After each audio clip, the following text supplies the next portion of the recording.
जय हिंद साथियों, नमस्कार। सैनिक समाचार इंडिया में आप सभी का एक बार फिर स्वागत है। साथियों, आपने इस खबर को सुना होगा और कुछ पेंशनर्स ने यूट्यूब के जरिए भी इस बात को चलाया है कि उनको एक बार कम्यूटेशन पेंशन आउट होते समय मिल चुका था, लेकिन 2022 के अगस्त, सितंबर और अक्टूबर में उनके खातों में दोबारा से कम्यूटेशन का पैसा आया है और जो उनकी पेंशन कट रही थी, यानी जो कम्यूटेशन के अगेंस्ट पेंशन डिडक्शन हो रहा था, उसमें भी बदलाव हो चुका है। यानी पहले जो पेंशन डिडक्शन हो रहा था वो रिवाइज हो चुकी है और अब पहले की बजाय उनकी ज़्यादा पेंशन कटौती हो रही है। अब इसके ऊपर पेंशनर्स ने कहा हम कोर्ट में चले जाएंगे, हम रक्षा मंत्रालय को लिखेंगे, हम पीसीडीए को लिखेंगे, लेकिन ये हवा में बातें करने का कोई फ़ायदा नहीं है। आप नियम समझ लें, ये आपको अथराइज था। अब ये बात है कि गलती आपकी है या पीसीडीए की है, मैं आपको लेटर अथॉरिटी के साथ में बताऊंगा। साथियों, सेंट्रल गवर्नमेंट के जितने भी पेंशनर्स हैं, जिसमें डिफेंस पेंशनर्स भी आते हैं, उनकी पेंशन के नियमों की पूरी रूपरेखा government of India, ministry of personal, PG and pensions, department of pension and pensioners welfare द्वारा लिखी जाती है और पूरे नियमों का जो संचालन है वो यहीं से होता है। पेंशन के जितने भी नियम बनेंगे वो आपके department of pension and pensioners welfare द्वारा ही जारी किए जाएंगे। अब जैसे ही ये चर्चा चली कि पेंशनर्स के खातों में दो बार कम्यूटेशन का पैसा क्रेडिट हो रहा है और उनकी पेंशन की कटौती भी बढ़ चुकी है, तो डीओपीपीडब्ल्यू ने सीसीएस रूल्स यानी सेंट्रल सिविल सर्विसेज रूल का हवाला देते हुए एक ऑफिस मेमोरेंडम कम क्लैरिफिकेशन जारी करना पड़ा, जिसमें ये बताया कि ये कम्यूटेशन का पैसा दो बार आपके खातों में क्यों क्रेडिट हुआ है, एक पेंशन आउट होते समय और एक अब आपके खातों में जो दोबारा से पैसा क्रेडिट हुआ है, इसके पीछे एक्चुअल रूल क्या है। तो देखिए, आप लेटर में समझ लें। 31 अक्टूबर 2022 को ये लेटर जारी किया गया है। Commutation of pension on more than one occasion clarification regarding, pensioners के खाते में एक से ज़्यादा बार जो कम्यूटेशन क्रेडिट किया जाता है उसके बारे में यहाँ पे क्लैरिफिकेशन जारी किया गया है। In accordance with rule 5 of CCS, central civil services का रूल नंबर 5, ये रूल है कम्यूटेशन ऑफ पेंशन के बारे में और रूल बना था 1981 में। इसमें कहा गया है कि as government servant can commute for a lump sum payment of an amount not exceeding 40% of his basic pension. 1981 में जो रूल बना था उस समय जो कम्यूटेशन का परसेंटेज था वो 40% था, लेकिन प्रेजेंट समय में डिफेंस पेंशनर्स का जो कम्यूटेशन का परसेंटेज है वो 50% है, यानी अपनी पेंशन का 50% कम्यूट ले सकते हैं। आगे देखिए, पैरा 2 में कहा गया है कि पेंशनर्स ने ऐसी रिप्रेजेंटेशंस यानी क्लैरिफिकेशन पूछी है कि यदि एक पेंशनर को 40% अपनी पेंशन का कम्यूट करने का अधिकार है और फर्स्ट टाइम रिटायरमेंट के समय यदि उसने अपनी 40% पेंशन कम्यूट नहीं की है, तो 10, 20 या 30% की है, तो क्या दोबारा से वो बचा हुआ पोर्शन का कम्यूटेशन ले सकता है? तो इसी के बारे में पैरा 3 में बताया गया है। सीसीएस रूल 1981 के रूल नंबर 10 के मुताबिक यदि कोई पेंशनर अपना कम्यूटेड पेंशन ले लेता है और उसके बाद सरकार के किसी भी डिसीजन के कारण उसकी पेंशन रिवाइज होती है, जैसे कि सेंट्रल पे कमीशन के दौरान और one rank one pension revision के दौरान उसकी पेंशन का रिवीजन होता है, तो जो पहले उसकी पेंशन थी बेसिक पेंशन के मुताबिक जो कम्यूटेशन कैलकुलेट हुआ था उस समय कितना कम्यूटेशन बन रहा था वो अमाउंट प्लस रिवीजन होने के बाद उसी समय का कितना बेसिक पेंशन बढ़ा उसके मुताबिक कम्यूटेशन कितना बनेगा, उन दोनों का जो डिफरेंस आएगा वो दोबारा से पेंशनर के खाते में पीसीडी द्वारा क्रेडिट किया जाएगा।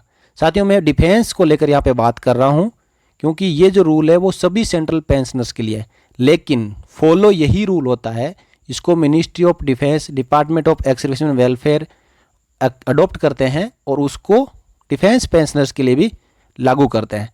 तो यही रूल डिफेंस पेंशनर्स के लिए भी लागू है। तो जो डिफरेंस होगा, जैसे कि एक पेंशनर 1 जनवरी 2016 से लेके 31 जुलाई 2016 के बीच में रिटायरमेंट हुए, उस समय छठा वेतन आयोग लागू था, तो बेसिक पेंशन भी कम थी, तो उसका जो कम्यूटेशन कैलकुलेट हुआ वो छठे वेतन आयोग के मुताबिक हुआ, जो कि 7वें वेतन आयोग के बेसिक पे के मुताबिक कैलकुलेट करने पर कम ही होगा। तो मान लो कि उस समय उसका कम्यूटेशन बना 5 लाख रुपए। अब 4 अगस्त 2016 से 7वां पे कमीशन लागू हो गया। अब लागू 4 अगस्त 2016 से हुआ, लेकिन इसका इम्प्लीमेंट की डेट 1 जनवरी 2016 से ही थी। तो 1 जनवरी से लेके 31 जुलाई 2016 के बीच में जितने भी रिटायरमेंट गए थे उनकी पेंशन भी बढ़ी, लेकिन बढ़ी वो पेंशन जाने के बाद। अब क्या है, उसी जो डिफरेंस है पेंशन बढ़ने के बाद उसका कम्यूटेशन जब कैलकुलेट किया जाता है तो मान लो कि उसका कम्यूटेशन बनता है 10 लाख रुपए। अब मिला उस पेंशनर को 5 लाख रुपए, और अभी तक जो कम्यूटेशन के अगेंस्ट पेंशन डिडक्शन हो रहा था वो माना कि हो रहा था 4,000 रुपये, लेकिन अब उसको 5 लाख रुपए पीसीडी ने खाते में और भेज दिए और उसकी पेंशन का रिवीजन, यानी पहले जो 4,000 रुपये हो रहे थे उसकी जगह 8,000 रुपये मंथली काटना शुरू कर दिया। अब कई पेंशनर के खातों में तो कम्यूटेशन का पैसा आने के बाद पीसीडी ने काटना शुरू किया, लेकिन कई पेंशनर ऐसे हैं जिनके खातों में अभी तक कम्यूटेशन का पैसा आया नहीं है, लेकिन उनकी पेंशन को रिवाइज कर दिया है, यानी पहले जो 4,000 रुपये कट रहे थे उसकी जगह अब 8,000 रुपये पर मंथ कटने शुरू हो चुके हैं, लेकिन कम्यूटेशन का पैसा अभी तक खातों में नहीं आया है। तो इस प्रकार की भी जो समस्याएं हैं, तो मैं यहाँ पे जो एग्जाम्पल आपको 5 लाख, 10 लाख, 4,000 और 8,000 का दिया वो एक एग्जाम्पल है, इनको आप करेक्ट आंकड़े ना समझे। एक्चुअल कैलकुलेशन आपकी बेसिक पे के ऊपर डिपेंड करेगी और वो आपको पता है। तो यहाँ पे इसके बारे में जो यहाँ लिखा है मैंने आपको बताया। अब आगे हम बात करते हैं कि क्या लिखा है। तो इसके लिए जो डिफरेंस बनता है कि पहले 5 लाख बन रहा था, पेंशन रिवीजन के बाद 10 लाख कम्यूटेशन बन रहा है, तो इसके लिए एप्लीकेंट को दोबारा से अप्लाई करने की ज़रूरत नहीं है। पीसीडी अपने आप कैलकुलेट करके उनके खातों में पैसे भेज देगा। अब देखिए, एक 24 अक्टूबर 2016 को, यानी 7वां पे कमीशन लागू होने के बाद 24 अक्टूबर 2016 को डीओ पीपीडब्ल्यू ने एक लेटर जारी किया, यानी ऑफिस मेमोरेंडम जारी किया, जिसमें लिखा हुआ था कि जो पेंशनर 1 जनवरी 2016 से लेके 4 अगस्त 2016 इस दौरान जो भी पेंशनर रिटायरमेंट लिए हैं उनको एक ऑप्शन दिया जाना था। ये उनसे पूछा जाना था, और ये पूछा जाना था सीसीएस रूल 1981 के रूल 10 के मुताबिक कि यदि उनकी पेंशन और पे रिवीजन हुआ है तो जो डिफरेंस अमाउंट है कम्यूटेशन का वो पेंशनर लेना चाहता है या नहीं। अब ये ऑप्शन के बारे में किस तरीके से पीसीडीए ने सभी पेंशनर को सूचित किया होगा, इसके बारे में किसी को जानकारी नहीं है। उन्होंने ईमेल भेजा होगा या लेटर भेजा होगा, या ये ऑप्शन या कंसेंट पेंशनर का लिया होगा या नहीं लिया होगा, ये सबसे बड़ा लैप्स है पीसीडीए का। और यदि पीसीडीए ने पेंशनरों के पास में लेटर भेजा भी होगा तो पेंशनरों ने उस समय ध्यान नहीं दिया होगा कि ये लेटर जो पीसीडीए से आया है कि मेरी जो बेसिक पेंशन है उसका रिवीजन 6th सेंट्रल पे कमीशन से 7th सेंट्रल पे कमीशन के मुताबिक हो चुका है, तो मेरे को एडिशनली कम्यूटेशन का पैसा और बन रहा है, वो पैसा लेना है या नहीं लेना है, क्योंकि पेंशनर को ये बात की जानकारी नहीं थी। अब जानकारी होगी भी और पीसीडी ने भेजा भी होगा, तो जिन्होंने कंसेंट यदि दिया है कि मुझे एडिशनल जो मेरा डिफरेंस बन रहा है कम्यूटेबल अमाउंट का वो चाहिए या नहीं चाहिए, यदि किसी ने कहा है कि मुझे नहीं चाहिए फिर भी उनके खातों में आया है, तो ये गलत है, पीसीडीए की गलती है। और यदि वो लेटर आया है उनके घर पे और इन्होंने उसका रिप्लाई नहीं दिया है, अपना ऑप्शन एक्सरसाइज नहीं किया है और उसके बावजूद तो पीसीडी ने जो पैसा भेजा है तो उसमें गलती है पेंशनर की। तो साथियों ये एक क्लोज था कि पेंशन का रिवीजन 6वें वेतन आयोग से 7वें वेतन आयोग में होने के बाद एक ऑप्शन जो पेंशनर से पूछना था ये पूछा गया है या नहीं। तो ये जो है मेन क्लोज है इस लेटर के अंदर कि ऑप्शन एक्सरसाइज करना जरूरी था। अब आगे इसमें कहा गया है कि जो पहले क्यूरी थी कि यदि कोई 40% मैक्सिमम है उसमें से 30% ले लेता है तो क्या 10% के लिए अप्लाई कर सकता है। तो पैरा 4 में कहा गया कि ऐसा कोई रूल नहीं है, लेकिन इस रूल के क्लैरिफिकेशन के अगेंस्ट वो रूल पीसीडी ने बता दिया, department of pensioner and pensioner welfare ने बता दिया कि जो डिफरेंस है वो पेंशनर को भेजा जाता है। कम्यूटेबल अमाउंट का जब भी रिवीजन के दौरान डिफरेंस अमाउंट बनता है वो अगेन पेंशनर के खाते में पीसीडीए द्वारा क्रेडिट किया जाएगा। तो साथियों ये था मेन कारण कि पेंशनर्स के खाते में 2 बार कम्यूटेशन का अमाउंट क्रेडिट क्यों किया जा रहा है। अब इसके बाद किसी पेंशनर की पेंशन डबल कटना शुरू हो चुकी है लेकिन उनके खाते में पैसे नहीं आए हैं तो वो एक ही उपाय कर सकते हैं, पीसीडीए की वेबसाइट से कंप्लेंट कर सकते हैं या फिर रजिस्टर्ड लेटर भेज सकते हैं कि उनका जो कम्यूटेबल अमाउंट का डिफरेंस अमाउंट है जो कि दोबारा से उनके खातों में आना था वो नहीं आया।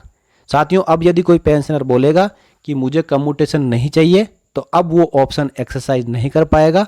उसके लिए जो भी सूटेबल कदम है मैंने आपको इस वीडियो में पहले बता दिए हैं कि गलती किसकी हो सकती है, उसके मुताबिक वो पेंशनर उठा सकता है।